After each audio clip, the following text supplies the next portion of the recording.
The Republican National Convention was supposed to bring $200 million to Charlotte businesses. Planning was 2 years in the making. We were not going to let them have a full arena for the RNC. But when North Carolina's Democratic Governor Roy Cooper and President Trump had a public dispute over the RNC's large-scale gatherings in June, there were roller coaster talks of having the convention in Jacksonville, Florida instead. That idea folded, and it's back in Charlotte. Councilmember Tariq Bokhari says both parties spent too much time arguing. The parties weren't able to come together and operate in good faith to find that balance.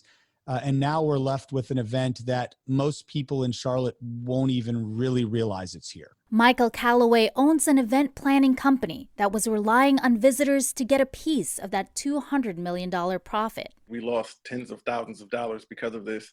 It's been a hard year, but we're just trying to stay forward. When the city hosted the Democratic National Convention in 2012, it made $163.6 million. But with the pandemic and much of the RNC going virtual, local businesses are hurting even more. We expected to have media outlets, large companies to rent our place out for the whole week. Bob Durkin owns several bars and restaurants in the Queen City. The last time the city hosted a convention, he rented out his restaurant to MSNBC as studio space. This year, Durkin was hoping to double his profits and book additional national news outlets. The RNC was supposed to be a shining light, but instead, he booked nothing. The future's really unclear. It's uncertain. The Charlotte Regional Visitors Authority told Newsy they were expecting 50,000 visitors, including 15,000 from the media alone. But now it'll be a meeting of about 400 people. This greatly impacts restaurants, hotels,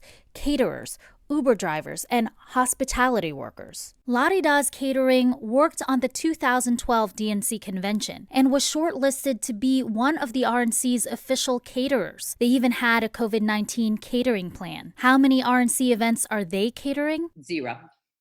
There's no business at all. None of the caterers on the list, were utilized in any way.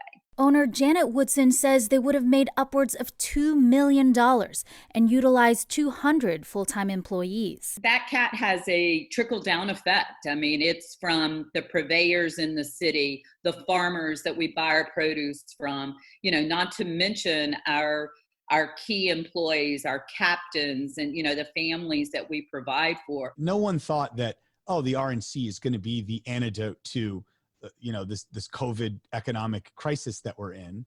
But there are many of them that were holding on, with their fingernails saying, all right, if I can make it to that'll be a bump, and that will kind of be the series of bumps that moves me forward. Kat Sandoval, Newsy.